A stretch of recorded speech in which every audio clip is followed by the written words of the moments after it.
Okay, so LB644, introduced by Senator Ben Hansen last year in 2021. Senator Hansen is from the Blair area, Washington County. So if you have any concerns about this, talk to Senator Hansen. This was his bill. Signed by the governor on May 24th, 2021, but didn't have an operative date until January 1st, 2022. So even though it went through last year, we didn't have to deal with it last year, but here we are in 2022, and now get the enjoyment of implementing this. Primarily codified in Chapter 77, 1630 to 77, 1634, and created the Property Tax Request Act. So that's where you want to go to in the statutes for any of these new provisions. There were other parts of the bill that made updates to existing statutes that we'll talk about, but these hearings and postcards and all that would be in the Property Tax Request Act. So LB644, I guess the summary version or the brief overview would be, like has been mentioned, if a county, city, not village, city, school district, or community college increases their property tax request by more than the sum of 2% plus the real growth percentage, then the county, city, school district, or community college would need to participate in a joint public hearing with the other subdivisions in the county that would be subject to these new requirements, and then their information would also need to be included on this new postcard that they sent out to every parcel, not just property owner, but like I mentioned, every parcel. So one person could, like was mentioned, get 25 postcards. Yeah. The school district that's easily spans the counties, they have all two participants that do to each. Sure. So the question was, if school districts in multiple counties, do they have to participate in 2 hearings? The answer is no. They would only participate in 1 hearing, and it would be the hearing in the county where their principal headquarters are located. So wherever their principal headquarters are, that would be the 1 hearing they have to attend. Again, joint hearing includes everybody that's above that 2%. That's right. Yeah.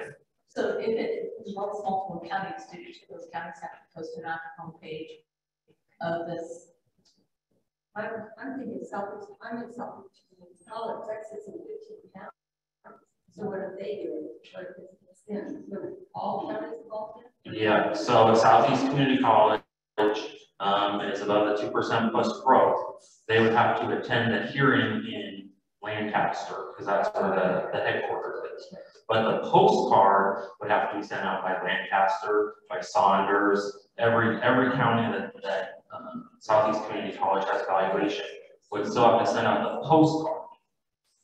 So the postcard requirements are not the hearing requirements. And the whole county is 1%. Correct. Correct. Yeah. Wherever their headquarter county is, that would be where it is. So not all the county boards have to get together, but just be that specific entity that has the increase. Correct. So in our Southeast Community College would send 1 person to the joint hearing in Lancaster County. Okay. And so then like Saunders County wouldn't have to be part of it. Correct. You would still have to do the postcard for it, but not the does not apply to any other subdivision. So your fires, your ESUs, NRPs, any of those other guys, doesn't apply to them, specifically just county, city, school, and community college. So none of those other guys are part of this. Doesn't apply for tax request decreases or if you're within your growth number. So everybody gets a 2%, say a particular subdivision's growth is 1%. If their tax request increases by 2.5, well, that's in their allowable growth percentage. And they would not be included on the postcard, they wouldn't attend the hearing, anything like that. Or if their tax request decreases, not subject to these requirements. It's only they have to be over whatever the allowable growth percentage is, which is the 2% plus the real growth percentage. This is a change. So your slides I think, still say they could be subject to 3 hearings. That is wrong. After I did these slides, we were looking at the legislation a little bit more, and it actually says that the special joint hearing would be held in lieu of the tax request hearing. So make sure I want to point that out. I think I made that change after the slides were done. So everybody has to do the budget hearing. So no changes to the budget hearing.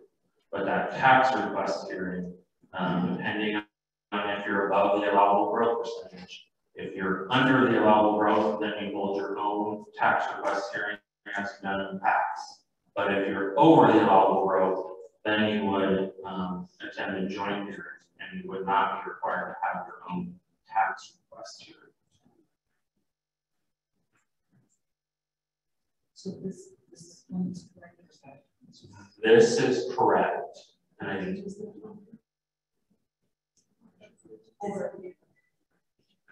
So I think in the slide it says potentially you have to do 3, but actually the joint hearing would be held in lieu of replace that tax request hearing.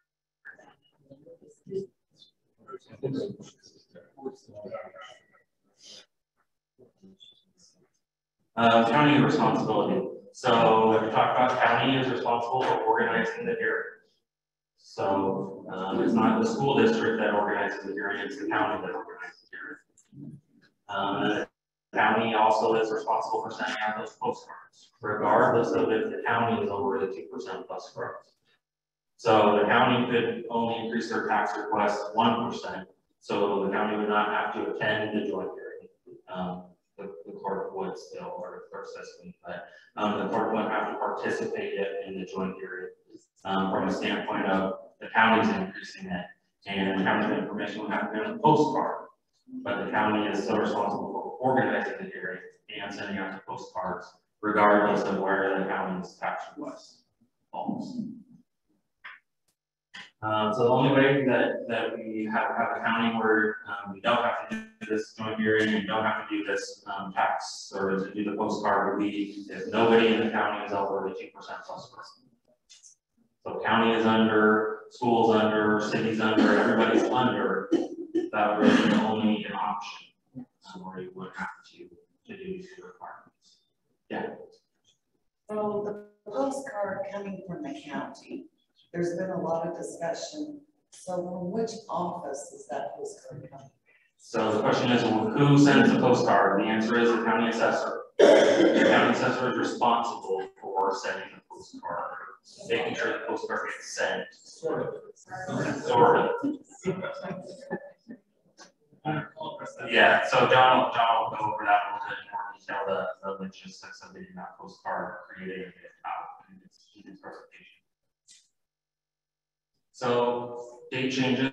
Not only do we have a postcard joint hearing, but we have changes to the due dates in the budget process. So the first one would be September 5th.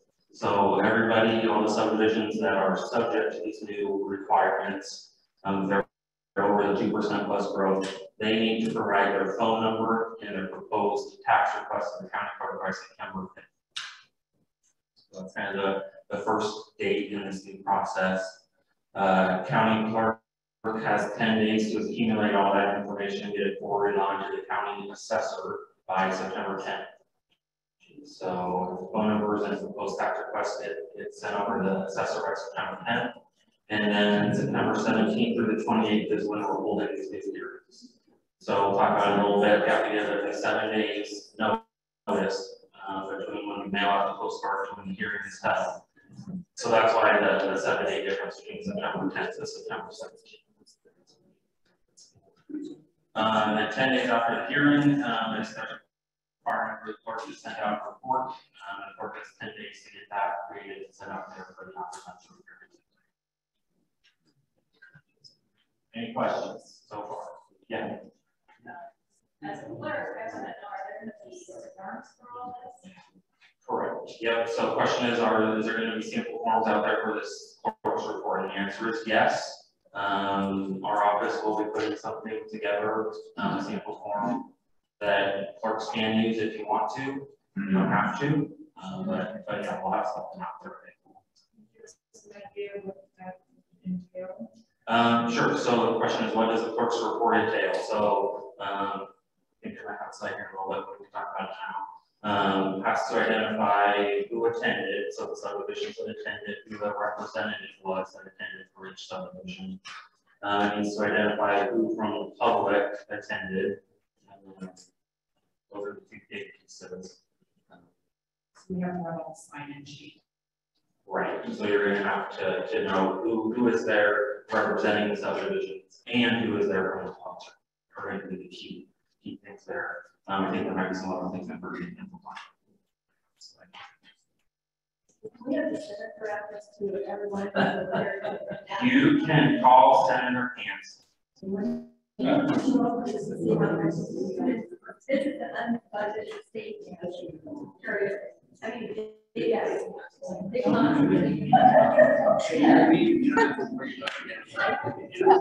Okay, we did have another question. For political subdivisions that will have a hearing at a different location, such as a community college, will the hearing information need to be included on our postcard as well? Correct. So the hearing information that's on the postcard would be wherever that subdivision's hearing is. So if there's a county that has Southeast Community College, they are obviously located in a whole bunch of counties, but they're only attending the joint hearing in Lancaster. So that postcard is going to say, have a line for, I think John has an example of the postcard, but it's going to say Southeast Community College. If you want to go to their hearing, Lancaster County, here's where you're. But Lancaster County or another county, the county itself is subject to. So on their line, it's going to say, well, here's where our hearings held. So you could have the postcard could identify multiple counties for the hearing that you would attend, depending on where the principal headquarters is. So you could have a case where county attends a hearing, school districts in a different county, and community colleges in a third county. Yeah, John. Yeah, just as an example, Terry Keeper is the assessor in Johnson County. He owns some farmland. Yeah, Terry Keeper owns farmland in Johnson County, and the school district is farmland is headquartered in Ocho County. The community college that he's got is Southeast, which is in Lancaster County headquarters, and then obviously, county and city headquarters are in Johnson County. So that postcard, if all of them go up, that postcard is going to say, if you want to go to Tecumseh or where the city is, if you want to Johnson County meeting, want to go to Johnson County, we'll talk about that. It's going to be at Johnson County meeting. If you want to complain about Southeast Community College, their meetings in Lancaster. If you want to complain about school district, their meetings in Oto at this time. So there's going to be three different hearings that are going to reflect on that postcard. It makes perfect sense. We'll Yeah. That's another question. September 30th, that would be the new due date for budgets to be filed with the county clerk and the state auditor's office. So previously that was September 20th, that got pushed back 10 days to September 30th. So all these new requirements that we're doing, they're giving us an extra 10 days to get the final budget submitted to the county and to the state. September 30th is also the new due date for the interlocal agreement report. So typically we try to have both of those filed at the same time to get both the budget requirement and the interlocal requirement knocked out in one filing. So that interlocal agreement report is also pushed back to September 30th. October 15th, that is the deadline for subdivisions to submit their property tax request resolution to the county clerk. Previously that was October 15th. And then October 20th would be the deadline for county board to set levies. So previously that was by October 15th. That got pushed back to October 20th. And November 5th is still the last day to correct any incorrect levy. So no changes there. Tracy asked, who picks the actual date and time for the joint meetings? I believe that would be up to the county. And frankly, that's as far as the clerk. I mean, if you're a clerk, probably on time before to say, when would you like the discussion to public hearing meeting? This is the clerk that it's all the way, so it's really crucial. Southwest High School. So we have to call the centers. No. It's not for the county though. So It's we're- really. Closer so they can hear you. Sure. Oh, sorry. No, that you're fine. So one of the things that we're going to do is we're going to create at NACO, we're going to create a spreadsheet that's going to have all the political subdivisions and actually all the counties and where their special hearing, where their joint public hearing is going to be, right? And so when you're taking this information in, all you need to do is go to our website and say, okay, you know, Oso County, Jared, where'd you go? Directory, Oso County, their meeting is going to be September 27th at 6 p.m. at the high school gym. And Johnson County, their meeting is going to be on this date, this time. So we're going to have something that lists all 93 counties. You don't have to list, you don't have to know what the meeting time is for each political subdivision. You just need to know what county they're headquartered in. So if you know what county they're headquartered in, you just cross-reference with that list will have all the counties. Apparently Kansas doesn't know anything headquarters. So So if it's for the school, though, let's say the county doesn't need this joint hearing, just my school district does. So I'm gonna call the school district and say, all your board, here's your meeting date and time, and their board members are just gonna make that work. I call that. Well, it's not their board members. It's one representative. And I don't want to take away from Jeff's presentation. A lot of this stuff I'll cover in my presentation. So, but to quickly answer the question, it doesn't have to be other board members. It's just one representative. And presumably it'd be the person, or whatever person is kind of the expert on the budget. Because, I mean, if you wanted to, you could send your lawn maintenance guy, you know, to represent you. They're not going to be able to answer a single question that the public has. So the public's going to be really annoyed to do that. So send someone who's familiar with the budget. But it doesn't have to be a board member. And again, I don't want to take away from Jeff's thing. I'll cover a lot of stuff in my presentation. So the community college and will take minutes for the community college, or just the levies and stuff in Madison County, certified to us in Madison, so that can be Right, so I don't know if there would be. Can you repeat the question? Minutes per se. Can you repeat the question? Oh, yeah, so the question would be, who does the minutes for this year? Whether the school in one county is actually attending the hearing in another county who does the minutes. There really wouldn't be what I would say is minutes from the meeting. What would be the minutes would be that clerk's report. So that would be Ann's responsibility. And if they're not in your county, you don't care about it. right. So who certifies the levy? Who, yeah, well, I mean, she sent us out, and this is what the levy is for the community college. For us, the levy in Rock County. I mean, she's the base. We are issues based on things. Great. So the levy certification part of it, there won't be any change there. Right. No change there. That would still be, the levy would be set by whoever, in that case, the county that has the most valuation. Right. And you're not doing the ESU, just to be clear. Right. No. I was just trying to get a picture on like the political subdivisions, whoever has the most valuations. Correct. While we growth, we already talked about this a little bit with Department of Revenue, so I don't know we'll spend too much time on this, but the key thing to keep in mind here with growth is we have two growth. We talked this morning about the lid on restricted funds, and we said, well, for the lid, we get 2.5% plus growth. That growth is different than the growth that we have now for this property tax request. So that's why Department of Revenue is showing those example forms that the county assessors are going to fill out. That's why we have multiple things on there now. So we have to be careful about saying growth, because growth means different things for the lid versus growth for this new joint hearing. So this is the same sample form that Department of Revenue shows. That letter A, that value attributable to growth, that's the, I'll say it's the old growth, or the growth for lid purposes. And then the boxes on the right hand side might be, that would be the new growth. So those are the numbers you would use for this joint hearing determining if those are. again, growth, one of the key differences was property tax request stack, it's just real. There's other differences that the Department of Revenue already went over, so I really don't spend too much time on that one. Form changes, still working on the budget forms. Trying to find time to get those updated.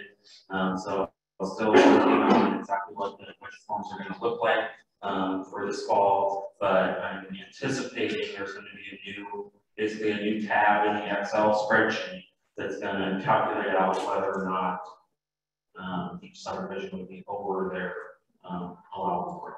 So hopefully it should be pretty straightforward, pretty clear whether or not the tax request is over the allowable growth number.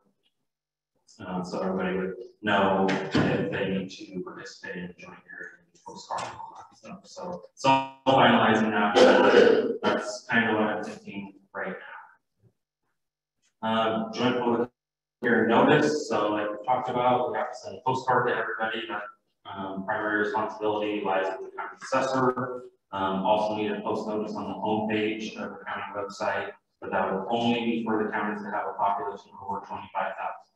So if your county's population is less than that, you would not be required to post it on the website. You could, but you would not be required to.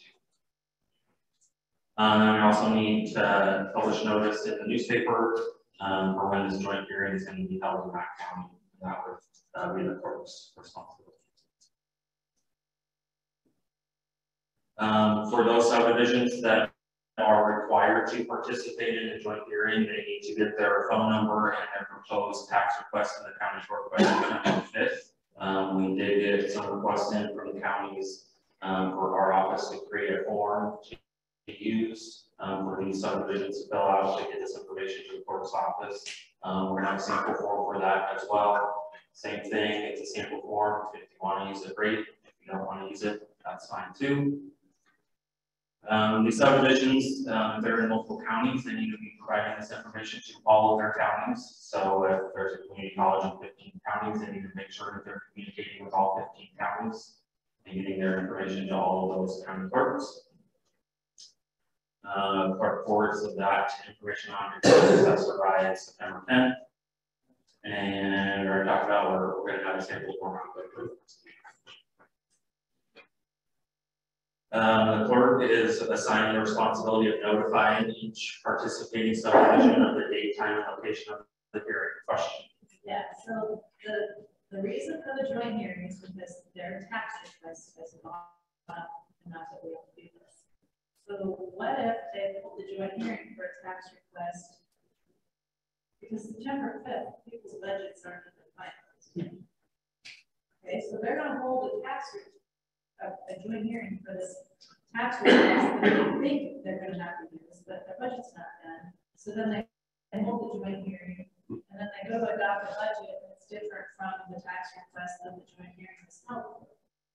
So, okay, to summarize the question, by September 5th, we have to get a tax request to the clerk. There's a possibility that tax request could end up being different than the final tax request on the final budget. That is correct. I would say everybody is going to need to have a pretty darn good rough draft of their budget by September 5th. There's no waiting until right at the end to do it anymore. They need to have a good budget by September 5th. And yeah, it could be different. I think there's some of the required language on the postcard actually says this is estimated and it could be different. So yeah, the final budget could be different than what that proposed tax request is.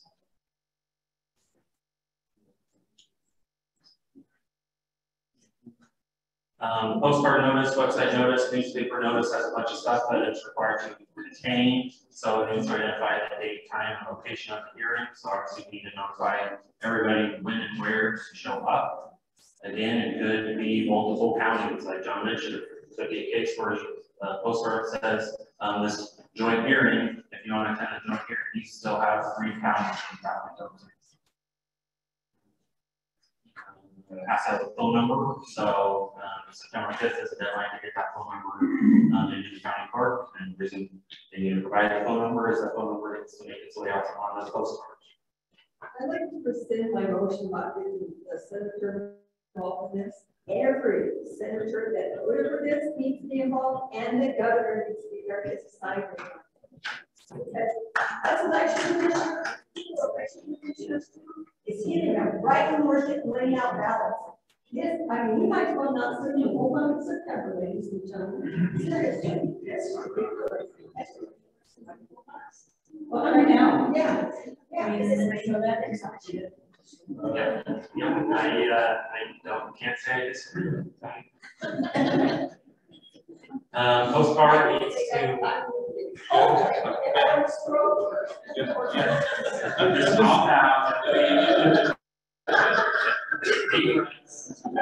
I'm just going to point out that when Jeff says I don't disagree with you, that's the coward's way of saying I agree with you. So. That's not the business they are. We'll edit that. Let's see, notice they also need to have a proposed tax request like we talked about. And then there's a bunch of other information the county assessor needs to calculate and put on that postcard as well. County assessor, this is the one tasked with making sure that postcard gets mailed out. John will talk about logistics of that. Has to be mailed out at least 7 days prior to the joint hearing. So the earliest date for the joint hearing is September 17th. So it needs to be mailed out. If you want to have a hearing on the 17th, you have to get the postcards mailed out by September 10th. Don't get the postcards mailed out until September 12th. You won't be able to have your hearing until at least September 19th. It'll be 7 days notice. In Madison County, it takes 5 to 7 days for a ballot to get in the county. How is this going to work for that? So the question was, depending on mail, delays in mail, how does that work? As far as I'm aware, from the 7 days starts from when you put it in the mail, when you put it in the post office. So if it takes 5 days or 7 days to the mail, as far as I'm aware, that's not out there. Right.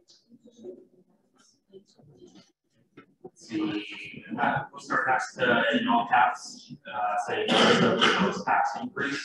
So that's clear. Name of the county holding the hearing. That's some language there. I think that language is the one that has the. If we could I know down it's just a lot, bit. but It is a lot. yeah, they can't hear on the Zoom. And I also, for what it's worth, like if any of this makes you sad or angry, I apologize. I love the idea of playing the legislature and the governor. However, there are some things that we're doing at MIPS, but also at NACO to hopefully make the logistics of this work a little smoother for you. So I want to make sure that Jeff's able to go through this presentation. And as far as logistics are concerned, I'll go through a little bit of that. And if you want to throw things at me, that's all also be like the legislature. Great.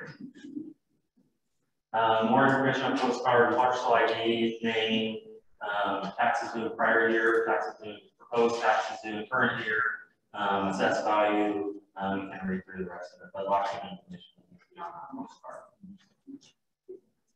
Cost of the postcard, the statutes allow the cost of creating and mailing the postcards to be billed back to the subdivisions that are required to participate in the joint hearing. So that would be billed back to them. It does say that the original cost would be paid by the county general fund, and then you would bill that back. So initial cost has to come from the county, and then you get reimbursed. We bill those costs back to the subdivisions.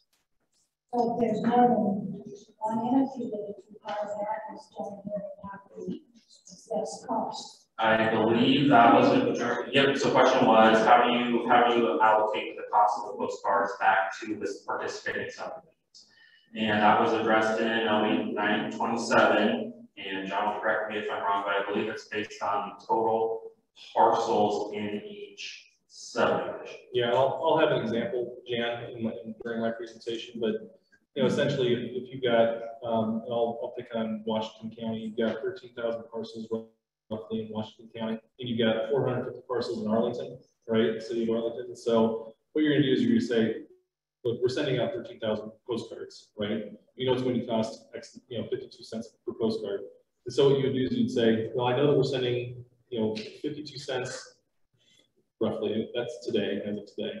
we're going to spend about $6,500 total for all the postcards that are going out. In Arlington, we're splitting that cost, right?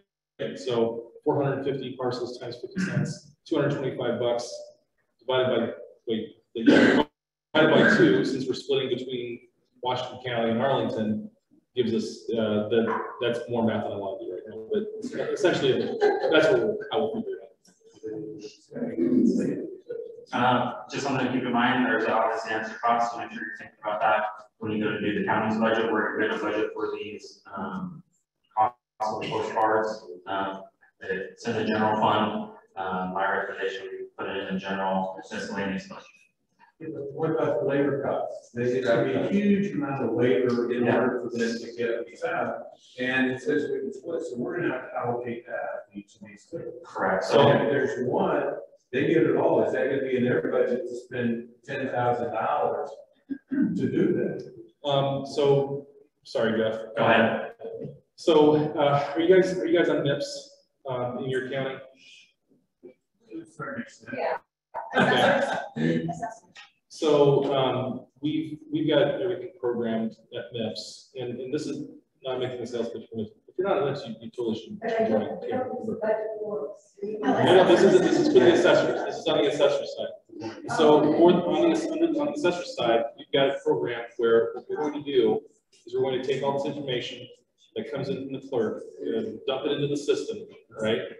We're going to create a PDF essentially. We're going to send that to a printing service. If you designate it, and I'll get to that during my presentation. They're going to print and sort and mail all the postcards. And our unit cost for this is roughly 52 cents a postcard at this point. So anyway, there's a lot of stuff that we're trying to do that's going to alleviate the burden on the county.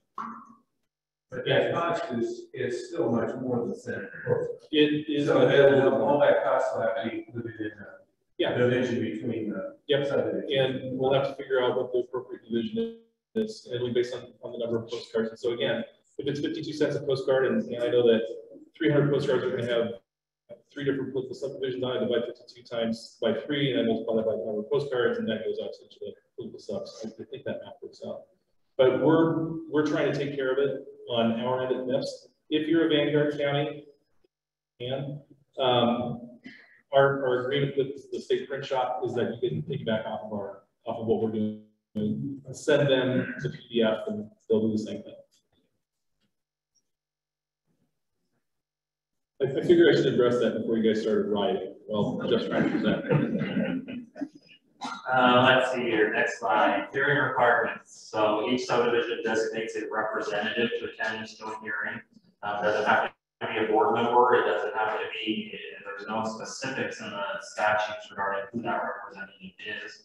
So like John mentioned earlier, would be a good idea to be somebody that knows about the budget so they can answer questions if those come up at this joint hearing. But there's no requirement for a board member or anything like that. So whatever representative your county or your subdivision designates to attend.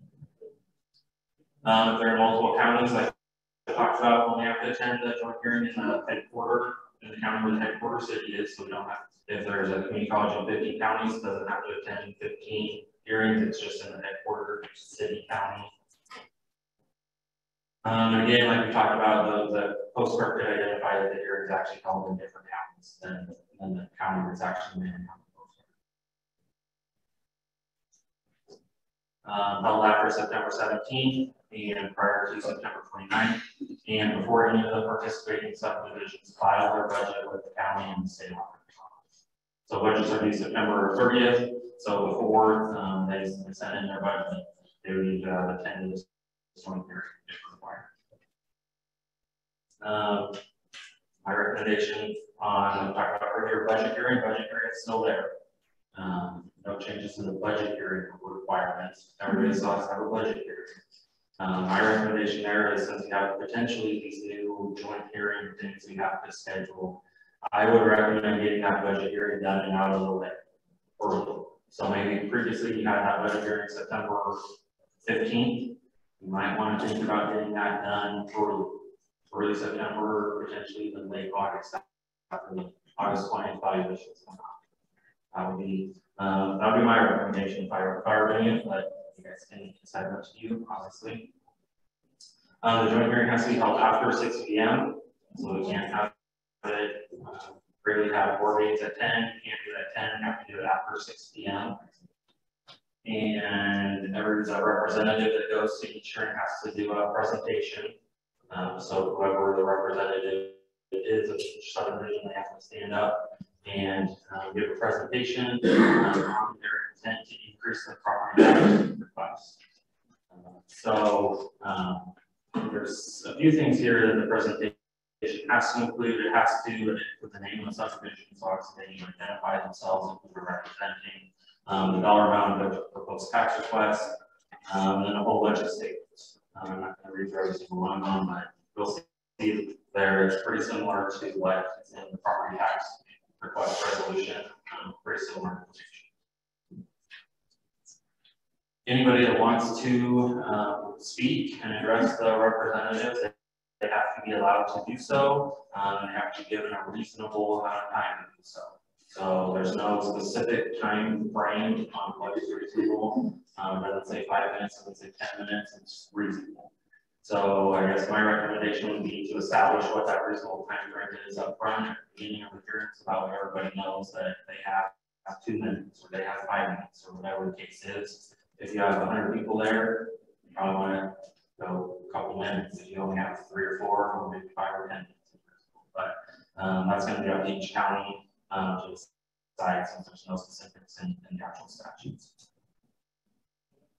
Question is, who's in charge of the meeting? If multiple subdivisions are represented there. Originally, I was thinking that wasn't clear. With the cleanup bill, the county clerk. So county clerk is kind of running this joint hearing.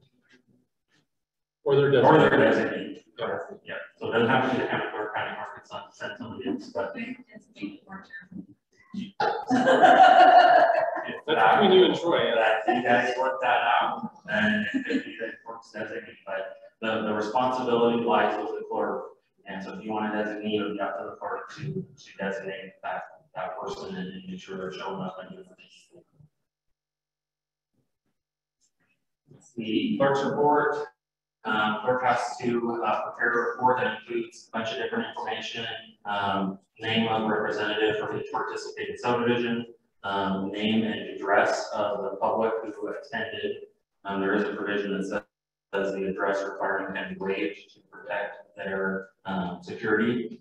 And then any other organizations that are represented at the hearing, they will be identified on that clerk's report. And ultimately, this is going to be the supporting documentation for this hearing. There aren't going to be, it's not a meeting, so there aren't necessarily minutes of the meeting.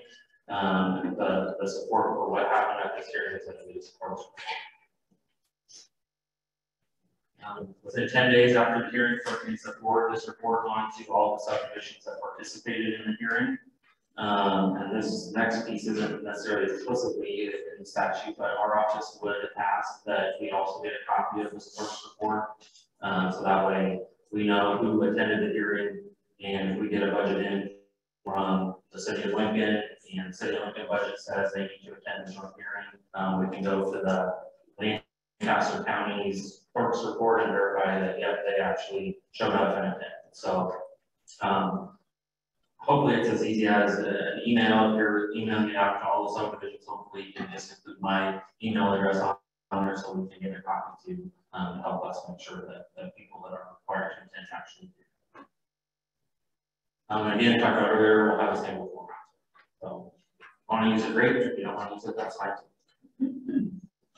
So timeline, just to kind of reiterate everything. August 1st, we talked about earlier. August 1st is when the county budget making authority has that rough draft of the budget. So no changes there. August 20th is when the assessors get their certifications value set out. So that will be kind of the last piece before budgets can be finalized and see where your levy is at, tax requests, all that stuff. September 10th, deadline for the clerk for the September 5th information. On the county assessor mails on the postcard. We scheduled a joint hearing for September 17th to 28th. You have to make sure you get 7 days notice when those postcards are mailed and when the joint hearing is actually done. And then September 30th, meeting date for the budget to be submitted to the state office. Can you clear up the time frame for the assessor to mail these? Based on the information I'm seeing, the assessor has a maximum of 2 weeks to send postcards. Is this correct? So as the hearings have to be held between September 17th through 28th, the last day to mail the postcards will be the 21st. The last day for the deadline for the county assessor to get those postcards mailed out on the 21st. And again, hopefully, if you're a mixed county or in contract with what this or individual has going on, hopefully the mailing piece of it won't be a problem. Question has come up regarding adopting the budget before this joint public hearing. So talking about earlier, the budget or the joint public hearing has to be held prior to the budget being submitted to the state office. So technically, the county could have a meeting and adopt the budget on a day prior to this joint hearing. Yes, John. Question. So you have to have the joint public hearing between September 17 and 28, right? And so if you adopt as a practice, say, okay, you know what, the day after the joint public hearing, the county board is going to approve its budget on the 29th, we've got until the 30th to file it. What if the 28th, 29th, or the 30th falls on a weekend or a scheduled holiday? Would you have the 1st of October to do all this? So how our office has always interpreted the deadline to submit to our office is that previously September 20th was a weekend. The deadline would be whatever the next business day is. Thank you. I have a soft voice here. What is the newspaper publication deadline for the hearing? 3 days prior, 5 days prior? I don't think there is a deadline for it. I think you have to publish, but I don't think there's any specific deadline in the statute for when that newspaper publication. For this special hearing? Yeah. For this special hearing. Actually, it's a whole other issue for counties that don't have publication once a week or once a month. So as long as you publish it before the joint hearing, there's no specific number of days that it has to be published prior. By the time you get stuff done, you'll probably miss the publication, and you might get the postcards mailed out as required, but the publication might not get it. So on the publication, then is it one set by the board because it designated through the source? Say there's 5 newspapers in your county, but it only designate the number of daily news. Right. So question was what newspaper to publish in, as long as it's a newspaper that your county uses for legal notices. That's going to be fine. So back to adopting the budget before this joint hearing. Technically, that would be allowed.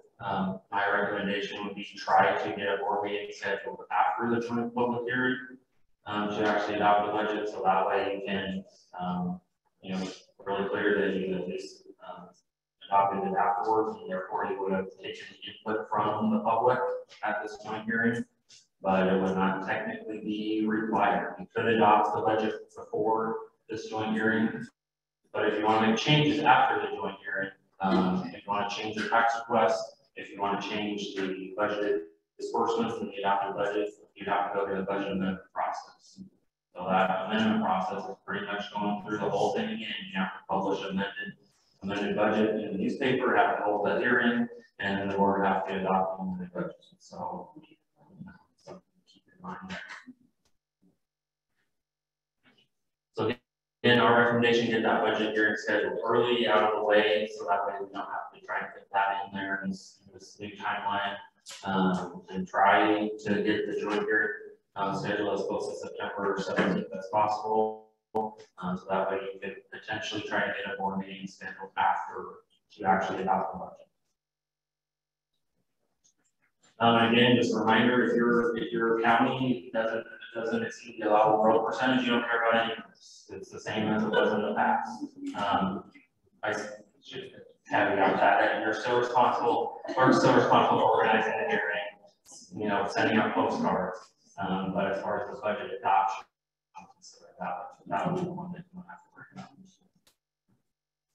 A couple other changes, LB644, a common statute that's used in the budget process. I know it's included in a lot of publications, resolutions, that kind of stuff, was 77-1601.02. That was transferred to 77-1630. So just kind of a reminder out there, if you have that old statute reference that did get transferred, so you want to make sure you update into your public assistance resolutions, that kind of stuff. These citations. 1250. So this was the cleanup bill that actually got amended on to LB927 and passed under LB927. Made a few changes here. Clarifies that county court board as a designee is responsible for this joint hearing, organizing that joint hearing. And it clarifies that the county board is responsible for designating a printing service to print the postcards. So like John's mentioned, for sure the counties that have the assessor on NIPS, we've got a good plan here through state print shop. If your county doesn't, if your assessor doesn't use NIPS, you should be starting to think about what your plan is for getting these postcards printed and mailed out. Talked about earlier, cost of postcard paid from general fund. My recommendation is out of the general miscellaneous budget. That way it's kind of not tied to a specific office. Just kind of put it in the general miscellaneous would be my recommendation. If you don't want to put it in general miscellaneous, you can put it wherever you want to. Yes? Is there a separate code that you want to come out of miscellaneous general? So the question was, is there a specific code that we've established for the cost of these postcards? As of right now, no. I think you could use any printing, publication code. Could you use that for us so that it's easy to pull out and we can get all those lovely numbers from the state legislature and say, get rid of this? It had its own designated line that will more power. Yeah. Say this is ridiculous. Yeah, Yeah, we can, Same across the board. yeah, we can think about establishing a specific code for these costs. And everyone should, all the counties should use that same line. Yes. Let's see here, talked about earlier, cost of postcards divided proportionally between participating subdivisions based on the number of parcels. Made a couple wording changes to be aware of. And also made sure it was clear that a political subdivision that did comply with these same requirements, their tax request would not be invalidated because someone else in the county did not comply.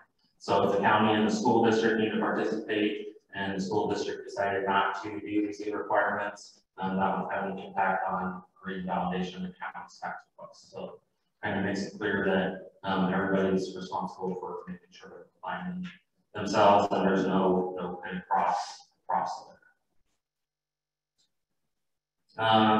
final thoughts. So first year everybody's implementing it, including our office. So I'm not going to say it's, I mean, I'm sure there's questions that will come up that we'll have to work through. I don't claim to have every answer right now, just like you guys probably have questions, we'll have questions in our office as well, we'll have to work through. If you have questions that come up, you know, you can certainly let us know. I'm happy to help as much as we can. Don't be afraid to contact us. And we are hopefully going to have some new guidance out there when we get the budget forms and other stuff out there to hopefully help clarify and outline what we requirements. So that should be out there probably in June. That's probably the time we're looking at right now is the June time frame. Yeah.